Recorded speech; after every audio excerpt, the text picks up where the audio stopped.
سوال میرا یہ ہے کہ میاں نواز شریف صاحب کے خاندان کے ساتھ بھی آپ کے بڑے اچھے تعلقات رہے، آپ نے محترمہ کلثوم نواز صاحبہ کا جنازہ پڑھایا، آپ کو ہم نے دیکھا کہ عمران خان صاحب کے ساتھ بھی آپ کی کافی قربت ہے، آپ نے تینوں میں سے کن کو زیادہ بہتر پایا اپنے قریب، یا آپ سمجھتے ہیں کہ یہ عوام کے مفاد کے لیے بہتر ہیں؟ میں سیاستدان تو ہوں نہیں، میں نے ان سارے حکمرانوں کو میں 92 سے مل رہا ہوں، سوائے بے نظیر شہید، ان سے میری ملاقات نہیں۔ مجھے عمران خان سب سے بہتر نظر آیا، پرائم منسٹر بنے تو انہوں نے مجھے بلایا، مجھ سے کہنے لگے کہ میں نے آپ کو اس لیے بلایا ہے کہ مجھے بتائیں کہ کس طرح میں اپنی یوتھ کو اپنے نبی کے طریقے پر چلا سکوں۔ مولانا صاحب مجھے بتائیں کہ میں اپنی یوتھ کو اللہ کے نبی کی زندگی کے ساتھ کیسے جوڑوں۔ تو میں بھی پٹکا ہوا تھا، میں نے جب اللہ کے نبی کی لائف پڑھی تو مجھے پتہ چلا زندگی کیا ہے، گزارنی کیسے ہے، آگے موت ہے، موت کے بعد کے مراحل ہیں۔ بات تو میں نے کسی سے نہیں سنی تھی، تو مجھے بڑا عجیب لگا کہ ایک آدمی مجھ سے کیا پوچھ رہا ہے۔ میں کہنے لگا میں چاہتا ہوں کہ میں آپ کے بیان کالجوں میں کراؤں اپنی یوتھ کو۔ اچھا، ہاں، یہ عمران خان صاحب نے آپ کو کہا آپ پاکستانی یوتھ کو سمجھائیں کہ زندگی بیکار نہیں ہے، زندگی کا مقصد ہے۔ السلام علیکم ناظرین، 24 نیوز کے ساتھ میں ہوں آپ کا میزبان وجاہت خان، اور ناظرین آج ہم جس شخصیت سے آپ کا تعارف کروانا چاہ رہے ہیں وہ کسی بھی تعارف کی محتاج نہیں ہے۔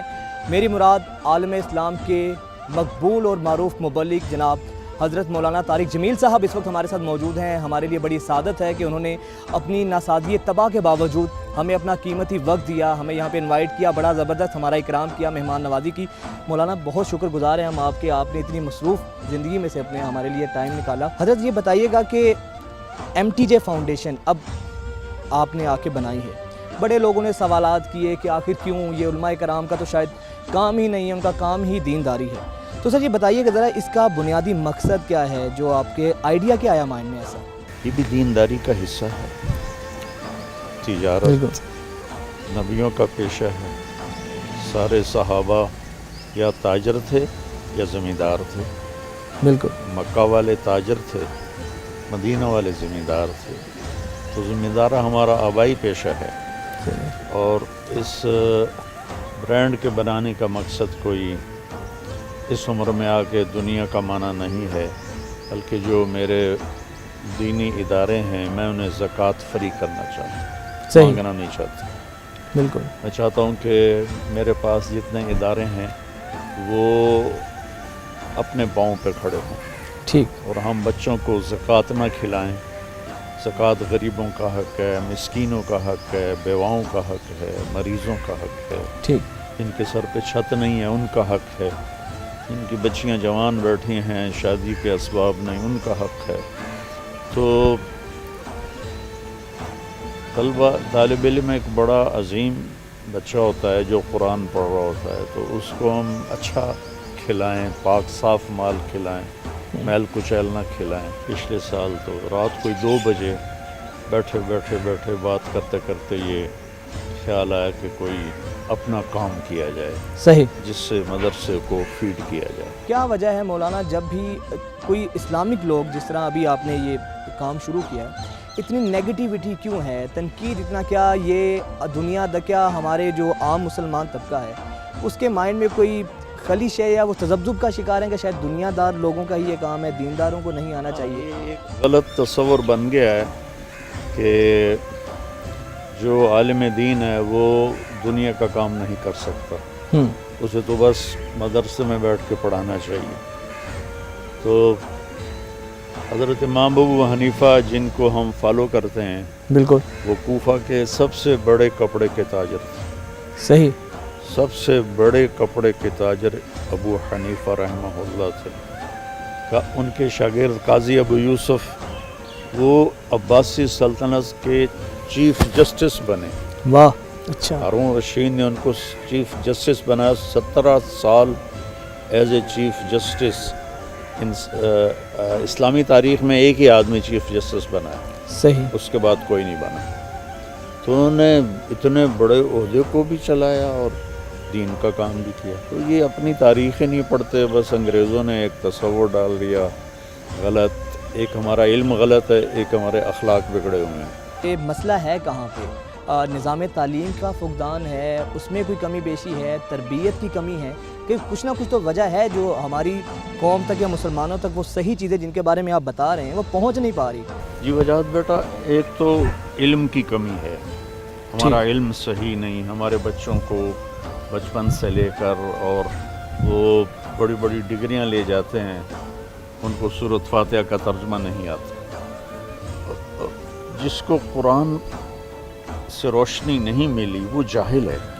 وہ چاہے ہزاروں ڈگریاں لے لے اور ماسٹر کر لے، وہ کیمبرج میں چلا جائے، وہ ہارورڈ میں چلا جائے، وہ جاہل ہے. وہ جانتا ہی نہیں ہے کہ بنانے والا کون ہے، اس نے کیوں بنایا ہے، اور زندگی گزارنے کا طریقہ کیا ہے. زندگی گزارنے کا طریقہ ہمیں ہمارے نبی نے سمجھایا بالکل کہ زندگی کیسے گزارنی ہے. دوسری بات ہے تربیت کا فقدان ہے. اوور برڈن کر دیا ہے ہم نے اپنے بچوں کو. وہ پھر سر پہ ڈنڈا ہے اور اسکول. 3 سال کے بچے کو اسکول نہیں چاہیے، ماں چاہیے اور باپ چاہیے. نہ ماں ٹائم دیتی ہے نہ باپ ٹائم دیتا ہے. اسکول اور اسکول میں کچھ بھی نہیں ہے. سوال میرا یہ ہے کہ تمام سیاسی یعنی میاں نواز شریف صاحب کے خاندان کے ساتھ بھی آپ کے بڑے اچھے تعلقات رہے. آپ نے محترمہ کلثوم نواز صاحبہ کا جنازہ پڑھایا. اب آپ کو ہم نے دیکھا کہ عمران خان صاحب کے ساتھ بھی آپ کی کافی قربت ہے. آپ نے تینوں میں سے کن کو زیادہ بہتر پایا اپنے قریب، یا آپ سمجھتے ہیں کہ یہ عوام کے مفاد کے لیے بہتر ہیں؟ آپ کی کیونکہ رائے بڑی اہمیت کی حامل ہے، لوگ اس کو فالو کرتے ہیں. وجاہت بیٹا، میں سیاستدان تو ہوں نہیں. میں نے ان سارے حکمرانوں کو میں 92 سے مل رہا ہوں. 92 سے آن ورڈ آج تک میں ہر حکمران کو ملا ہوں سوائے بے نظیر شہید کے. ٹھیک، ان سے میری ملاقات نہیں ہو سکی. تو مجھے عمران خان سب سے بہتر نظر آیا. اچھا، نواز شریف صاحب سے، زرداری صاحب سے عمران خان سب سے بہتر نظر آیا. صحیح. کس بنیاد پہ مثلا آپ کو بہتر نظر آیا؟ ایز اے پرائم منسٹر جب وہ بنے تو انہوں نے مجھے بلایا. اچھا. تو وہ مجھ سے کہنے لگے کہ میں نے آپ کو اس لیے بلایا ہے کہ مجھے بتائیں کہ کس طرح میں اپنی یوتھ کو اپنے نبی کے طریقے پر چلا سکوں. یہ بات مجھے کسی حکمران نے نہیں کی. مولانا صاحب مجھے بتائیں کہ میں اپنی یوتھ کو اللہ کے نبی کی زندگی کے ساتھ کیسے جوڑوں. تو میں بھی پٹکا ہوا تھا. میں نے جب اللہ کے نبی کی لائف پڑھی تو مجھے پتہ چلا زندگی کیا ہے، گزارنی کیسے ہے، آگے موت ہے، موت کے بعد کے مراحل ہیں. یہ بات تو میں نے کسی سے نہیں سنی تھی. تو مجھے بڑا عجیب لگا کہ ایک آدمی مجھ سے کیا پوچھ رہا ہے. پھر کہنے لگا میں چاہتا ہوں کہ میں آپ کے بیان کالجوں میں کراؤں اپنی یوتھ کو. اچھا، ہاں، یہ عمران خان صاحب نے آپ کو کہا؟ ہاں، انہوں نے کہا آپ پاکستانی یوتھ کو سمجھائیں کہ زندگی بیکار نہیں ہے، زندگی کا مقصد ہے. پھر آگے کرونا شروع ہو گیا اور سارے وہ حالات ایسے بن. مولانا صاحب جس طرح اب ان کی گورنمنٹ چل رہی ہے تو آپ سے یعنی کہ وہ رہنمائی لیتے رہتے ہیں اسلامک معاملات میں، شرعی معاملات میں عمران خان صاحب؟ وہ انہوں نے میں ان کو میرے ذہن میں جو ہوتا ہے میں ان کو بتاتا ہوں، وہ اس کو ایکسیپٹ کرتے ہیں.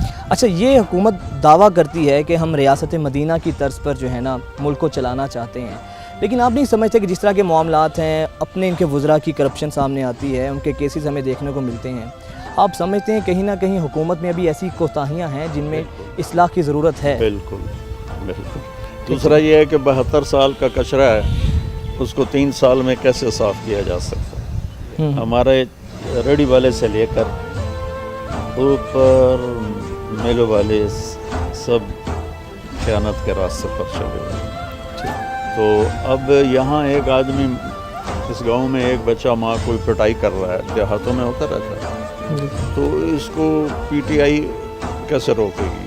باقی جھول بھی ہے اور اچھے لوگوں کی کمی بھی ہے، لیکن جب لیڈر کی نیت صاف ہوتی ہے تو اللہ اسے آہستہ آہستہ اچھے لوگ مہیا کر دیتے ہیں. یہ لوگوں کو اتنا معلوم نہیں تھا اور ماشاءاللہ آپ کی فٹنس کا راز آج ہمیں معلوم ہوا ہے. تو میں تو خود اب کرنا چاہوں گا. مولانا میرے سے ڈبل عمر کے ہیں لیکن یقین کریں اتنی فٹنس میری نہیں ہے جتنی حضرت کی فٹنس ہے.